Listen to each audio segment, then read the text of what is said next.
Hi guys, मेरे YouTube channel पर आपका फिर से एक बार स्वागत है। इसमें फिगर देखते हैं। फिगर 3.4 ये diagrammatic sectional view of memory gland. अभी हमने इसके बारे में पढ़ा था, मेमोरी ग्लैंड के बारे में। अब इसका फिगर को भी देख लेते हैं। इसमें फिगर में जो सीक्वेंस होता है अंदर से बाहर की तरफ, और जो थ्योरी में जो ट्रिक बताए थे वो भी सीक्वेंस अंदर से बाहर की तरफ होता है। तो वहाँ ट्रिक थी लत डाल और यहाँ पर ट्रिक है ला डाल। यहाँ पे ऐसे ध्यान रखना, जो लत डाल वाली फिगर थी, मतलब जो लत डाल वाला ट्रिक थी, फिगर नहीं, तो उसमें जो टी था वो यहाँ टी नहीं है, बस ऐसे ध्यान रखना। ऐसे ध्यान रख सकते हैं कि थ्योरी में टी आ रहा है तो इसकी ट्रिक में भी टी आ रहा है, लत डाल। ठीक है, फिगर जो लिखा हुआ है फिगर में कहीं टी आ रहा है, FIGURE, फिगर में कहीं टी नहीं आ रहा है, जबकि THEORY थ्योरी में टी आ रहा है। तो इसलिए इसकी ट्रिक में भी टी आ रहा है, याद के लिए ये बात। बस फिगर में नहीं आ रहा है टी, तो ये ला डाल, देखो यहाँ भी कहीं टी नहीं आ रहा है, तो ऐसे ध्यान रख सकते हैं। तो ये सीक्वेंस हो जाता है एक तरफ से L4 हो जाता है लोब, मतलब मेमोरी लोब। फिर A4 हो जाता है एल्वियोलस, मेमोरी एल्वियोलस। D4 हो जाता है डक्ट, मतलब मेमोरी डक्ट। फिर A4 एम्पला, L4 lactiferous duct. Lactiferous duct से याद ही रहेगा कि ये इससे शक किया जाता ना तो बाहर की तरफ होगी। इस L और उस L में कन्फ्यूजन में ध्यान रख सकते हैं कि लोब है वो अंदर की तरफ है और शक करने वाली चीज़ तो बाहर की तरफ होगी ना। फिर ये निपल हो जाता है एरियोला, जो डार्क कलर पार्ट होता है उसको एरियोला बोलते हैं। फिर पेक्टोरेलिस मेजर मसल होती है पीछे की तरफ। मसल्स बिटवीन रिब्स, ये रिब्स हैं रेड रेड कलर की जो दिखाई गई हैं, इनके बीच में जो मसल है वो क्या है, मसल बिटवीन रिब्स। फिर ये रिब हो गई। इस तरीके से फिगर हो जाता है। इसके बाद पढ़ते हैं गैमेटोजेनेसिस। गैमेटोजेनेसिस बॉडी बताता है कि गैमेट का, गैमेटो मतलब गैमेट और जेनेसिस मीन्स फॉर्मेशन, गैमेट का फॉर्मेशन।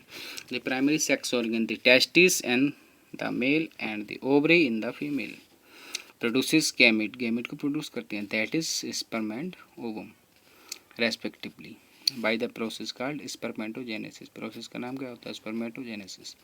इन टेस्टिस, टेस्टिस में the immature male germ cell, जो अपरिपक्व मेल जर्म सेल होती हैं, जिसको क्या बोलते हैं, स्पर्मेटोगोनिया, प्रोड्यूसेस स्पर्म, स्पर्म बनाती हैं बाय स्पर्मेटोजेनेसिस, स्पर्मेटोजेनेसिस की प्रोसेस द्वारा। दैट बिगिंस एट प्यूबर्टी, जो कि प्यूबर्टी पर स्टार्ट होते हैं। हम जानते हैं कि स्पर्मेटोजेनेसिस की प्रक्रिया प्यूबर्टी पर ही तो स्टार्ट होती है।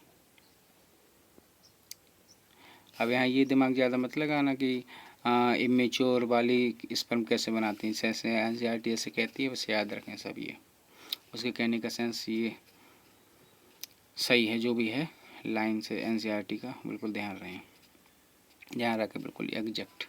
द स्पर्मेटोगोनिया सिंगुलर क्या होता है, स्पर्मेटोगोनिया मैंने बताया था कि सिंगुलर नंबर क्या होता है, आम्यास लग जाता है तो स्मार्टली ध्यान रखें, हर वक्त रटा नहीं करें कि आम्यास लग जाता है तो सिंगुलर नंबर बन जाता है। Present on the inside wall of the सेमनिफेरस tubules.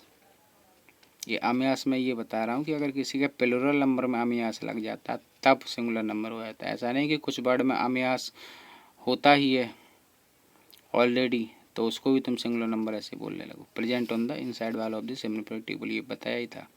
Mail germ cell का इनसाइड वॉल पे होती था ना सेमनिफेरस ट्यूबल भी, एक टाइप की और भी होती थी, कौन, नर्व सेल्स, दो टाइप की सेल पाई जाती थी। अब ये कह रहा है कि मेल जर्म सेल की multiply by mitotic division, mitotic division मतलब समसूत्री विभाजन, इसमें गुणसूत्रों की संख्या समान रहती है, ऐसे ही विभाजन द्वारा ये डिवाइड करती हैं, विभाजन करती हैं। एंड इंक्रीज इन नंबर, और नंबर में बढ़ती जाती हैं। ईच स्पर्मेटोगोनियम इज डिप्लॉयड, और प्रत्येक स्पर्मेटोगोनियम सेल कैसी होती है, डिप्लॉयड होती है। एंड कंटेंस 46 क्रोमोसोम, कितने, 46 क्रोमोसोम पाए जाते हैं। डिप्लॉयड सेल में, ह्यूमन में जो भी डिप्लॉयड सेल होगी 46 क्रोमोसोम होते हैं, हम जानते ही हैं।